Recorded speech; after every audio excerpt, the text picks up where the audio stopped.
Hello everyone, ഇന്ന് നമ്മൾ discuss ചെയ്യുന്നത് മെക്കാനിക്സ് ഓഫ് സോളിഡ്സിൽ നിന്ന് PSC ചോദിച്ച പ്രീവിയസ് ഇയേഴ്സ് ക്വസ്റ്റ്യൻസ് ആണ്.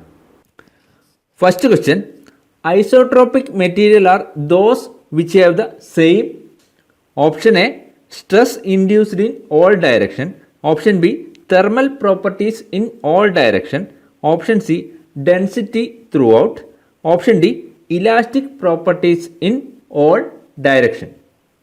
ഐസോട്രോപിക് മെറ്റീരിയൽ എന്ന് പറഞ്ഞു കഴിഞ്ഞാൽ those material which shows the same elastic properties in all direction. എല്ലാ ഡയറക്ഷനിലും ഒരേ ഇലാസ്റ്റിക് പ്രോപ്പർട്ടി കാണിക്കുന്ന മെറ്റീരിയലിനെയാണ് നമ്മൾ ഐസോട്രോപിക് മെറ്റീരിയൽ എന്ന് പറയുന്നത്. Answer option D, same elastic properties in all direction. Next question, A simply supported beam of length L is having A point load W acting at the center. The maximum value of bending acting at the center is.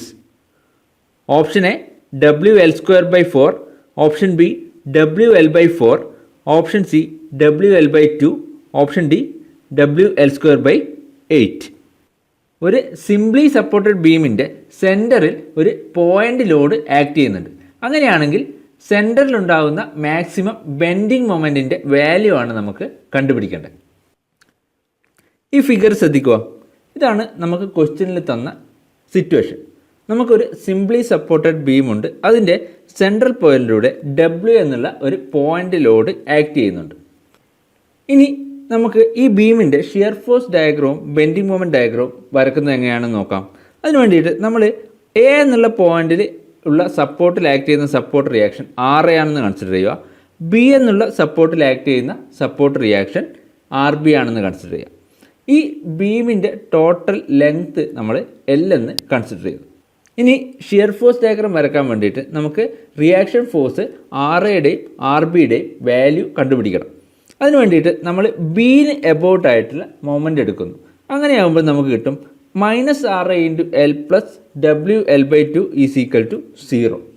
ഈ -RA × L എന്ന് consider ചെയ്യുന്നത് നമ്മൾ clock vice ഡയറക്ഷനിലുള്ള moment നെഗറ്റീവും anti clock vice ഡയറക്ഷനിലുള്ള moment പോസിറ്റീവും ആയിട്ടാണ് consider ചെയ്യുന്നത്. അതുകൊണ്ടാണ്. അപ്പോൾ ഇതിൽ നിന്ന് നമുക്ക് RAയുടെ വാല്യൂ RA = W/2 എന്ന് കിട്ടും. അങ്ങനെയാണെങ്കിൽ നമുക്കറിയാം RA + RB = W. അതിൽ നിന്ന് RBയുടെ വാല്യൂ W/2 എന്നും കിട്ടും.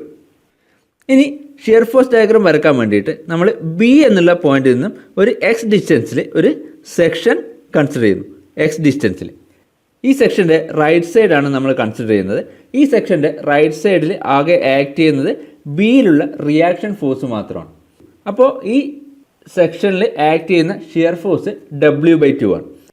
ഇനി നമുക്കറിയാം ഈ സെക്ഷൻ്റെ റൈറ്റ് സൈഡിൽ ആക്ട് ചെയ്യുന്ന ഫോഴ്സ് അപ്വേർഡ് ആണെങ്കിൽ നമ്മൾ ഷിയർ ഫോഴ്സ് നെഗറ്റീവായിട്ടാണ് കൺസിഡർ ചെയ്യുന്നത്. അതുകൊണ്ട് തന്നെ ഷിയർ ഫോഴ്സ് -W/2 എന്ന് പറയാം, -W/2. അപ്പോൾ ഷിയർ ഫോഴ്സ് നമ്മൾ ബേസ് ലൈനിൻ്റെ താഴെയാണ് വരച്ചിരിക്കുന്നത്.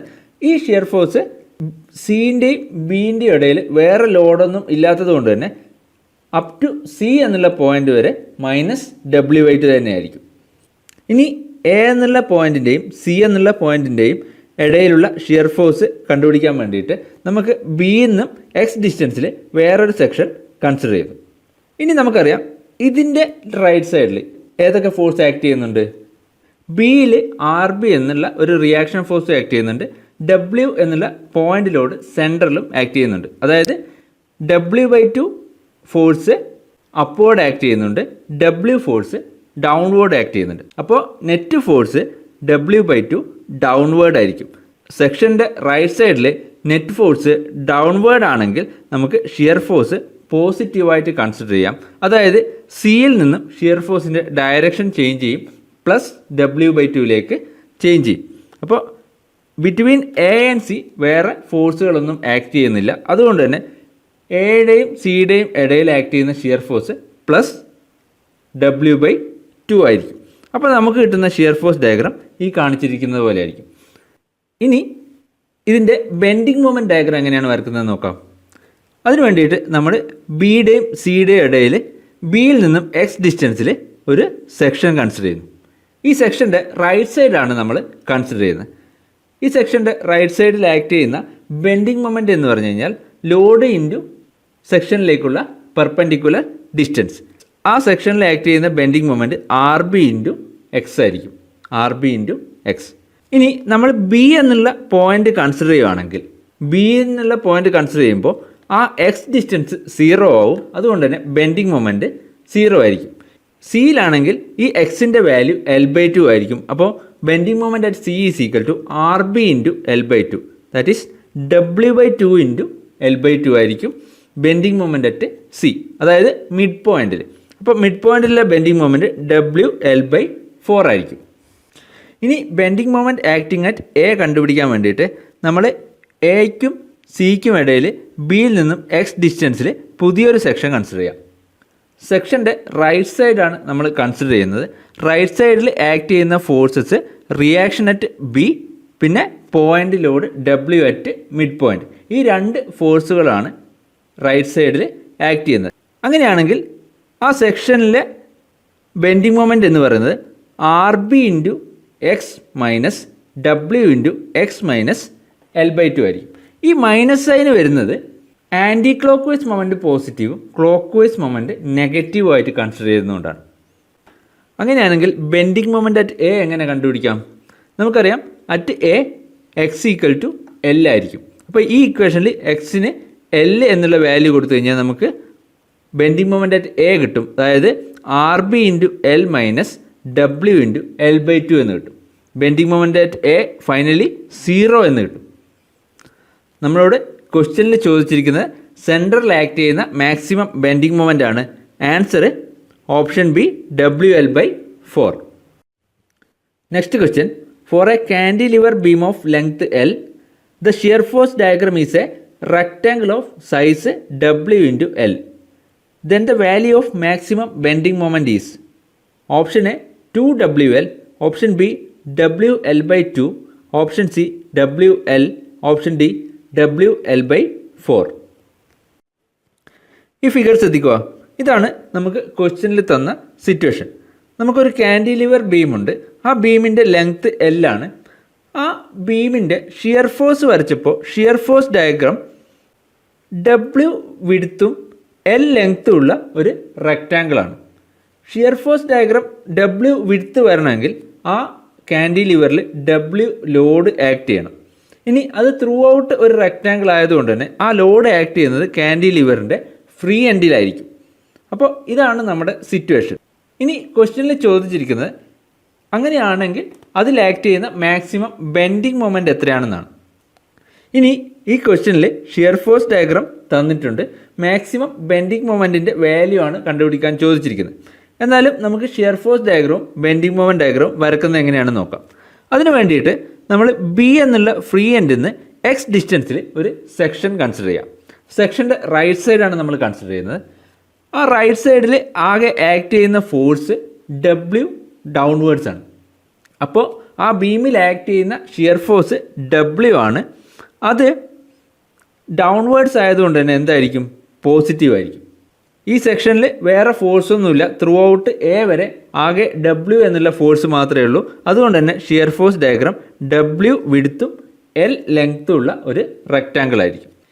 ഇനി ബെൻഡിങ് മൊമെൻറ്റ് ഡയഗ്രാം എങ്ങനെയാണ് വരക്കുന്നത് നോക്കാം. അതിന് വേണ്ടിയിട്ട് നമ്മൾ നേരത്തെ കൺസിഡർ ചെയ്ത സെക്ഷൻ തന്നെ കൺസിഡർ ചെയ്യുക. ബിയിൽ നിന്നും എക്സ് ഡിസ്റ്റൻസിലെ സെക്ഷൻ. നമ്മൾ സെക്ഷൻ്റെ റൈറ്റ് സൈഡാണ് കൺസിഡർ ചെയ്യുന്നത്. റൈറ്റ് സൈഡിൽ ആകെ ആക്ട് ചെയ്യുന്നത് W എന്നുള്ള പോയിൻ്റ് ലോഡ് മാത്രമാണ്. ആ W എന്നുള്ള പോയിൻ്റ് ലോഡ് കൊണ്ടായിരിക്കും ഇവിടെ ബെൻഡിങ് മൊമെൻറ്റ് ഉണ്ടാവുക. ഇനി നമുക്കറിയാം ഈ സെക്ഷൻ എബൌട്ട് ആയിട്ടുള്ള ബെൻഡിങ് മൊമെൻറ്റ് എന്ന് പറഞ്ഞു കഴിഞ്ഞാൽ W into distance between B and section, that is X. അപ്പോൾ bending moment is equal to W into X. ഇനി ബിയിൽ ആക്ട് ചെയ്യുന്ന ബെൻഡിങ് മൊമെൻറ്റ് എത്രയാണെന്ന് നോക്കാം. ബി എന്നുള്ള പോയിന്റിൽ എക്സിൻ്റെ വാല്യൂ എന്തായിരിക്കും? 0 ആയിരിക്കും. അതുകൊണ്ട് ബെൻഡിങ് മൊമെൻറ്റ് 0 ആയിരിക്കും. ഇനി എ എന്നുള്ള പോയിന്റിലോ, എ എന്നുള്ള പോയിന്റിൽ എക്സിൻ്റെ വാല്യൂ എത്രയായിരിക്കും? X equal to length of beam അല്ലെങ്കിൽ എക്സ് ഈക്വൽ ടു L ആയിരിക്കും. അപ്പോൾ bending moment is equal to W into L. Maximum bending moment വരുന്നത് എയിലാണ്. എയിൽ ആക്ട് ചെയ്യുന്ന bending moment is equal to WL. നമ്മളോട് ക്വസ്റ്റ്യനിൽ ചോദിച്ചിരിക്കുന്നത് മാക്സിമം ബെൻഡിങ് മൊമെൻറ്റിൻ്റെ വാല്യൂ ആണ്. Answer option C WL. Next question, the bulk modulus of elasticity with increase in pressure dash. Option A decreases, option B increases, option C remain constant, option D unpredictable. Pressure increase ചെയ്യുന്നതനുസരിച്ച് bulk modulus of ഇലാസ്റ്റിസിറ്റിയിൽ ഉണ്ടാകുന്ന change എന്താണെന്നാണ് question. നമുക്കറിയാം bulk modulus of elasticity എന്ന് വെച്ചാൽ ratio of compressive stress to volumetric strain. ഇതാണ് bulk modulus of ഇലാസ്റ്റിസിറ്റിയുടെ equation. ഇതിൽ ഈ മൈനസ് സൈൻ കാണിക്കുന്നത് പ്രഷർ ഇൻക്രീസ് ചെയ്യുമ്പോൾ വോളിയം ഡിക്രീസ് ചെയ്യുന്നതുകൊണ്ടാണ്. അപ്പോൾ ഈ ഇക്വേഷനിൽ നിന്ന് നമുക്ക് മനസ്സിലാവും പ്രഷർ ഇൻക്രീസ് ചെയ്യുന്നതനുസരിച്ചിട്ട് ബൾക്ക് മോഡുലസ് ഓഫ് ഇലാസ്റ്റിസിറ്റിയുടെ വാല്യൂ ഇൻക്രീസ് ചെയ്യും. Answer option B, bulk modulus of elasticity increases with increase in pressure.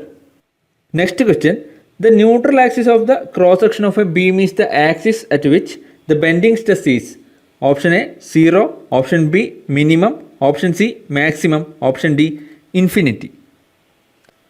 ഒരു ബീമിൻ്റെ ന്യൂട്രൽ ആക്സിസിൽ എപ്പോഴും ബെൻഡിങ് സ്ട്രെസ് 0 ആയിരിക്കും. Answer option A 0. ഈ ഒരു കാൻഡിലിവർ ബീം കൺസിഡർ ചെയ്യുക. ഈ ബീമിൽ എഫ് എന്നുള്ള ഒരു ലോഡ് ആക്ട് ചെയ്യുന്നുണ്ട്. ഈ ലോഡ് ആക്ട് ചെയ്യുന്നതുകൊണ്ട് തന്നെ ഇതിൻ്റെ ടോപ്പ് പോർഷൻ ടെൻഷനിലായിരിക്കും, ബോട്ടം പോർഷൻ കംപ്രഷനിലായിരിക്കും. ടോപ്പ് പോർഷനിൽ ടെൻസൈൽ സ്ട്രെസ് ആണ് ഉണ്ടാവുക, ബോട്ടം പോർഷനിൽ കംപ്രസീവ് സ്ട്രെസ് ആണ് ഉണ്ടാവുക. ഇനി ടോപ്പിൽ നിന്ന് ബോട്ടത്തിലേക്ക് മൂവ് ചെയ്യുന്നതനുസരിച്ചിട്ട് അല്ലെങ്കിൽ ക്രോസ് സെക്ഷന് അക്രോസ് ആയിട്ട് മൂവ് ചെയ്യുന്നതനുസരിച്ചിട്ട് ഈ ടെൻസൈൽ സ്ട്രെസ് റെഡ്യൂസ് ചെയ്ത് വരും. അത് ഒരു പോയിന്റിൽ വെച്ചിട്ട് 0 ആവും, ഒരു പർട്ടിക്കുലർ പോയിന്റിൽ 0 ആവും. ഈ പോയിന്റിലൂടെ പാസ് ചെയ്യുന്ന ആക്സിസ് ആണ് ന്യൂട്രൽ ആക്സിസ്. ന്യൂട്രൽ ആക്സിസിൽ ബെൻഡിങ് സ്ട്രെസ് 0 ആയിരിക്കും. ന്യൂട്രൽ ആക്സിസിൽ എപ്പോഴും ബെൻഡിങ് സ്ട്രെസ് 0 ആയിരിക്കും.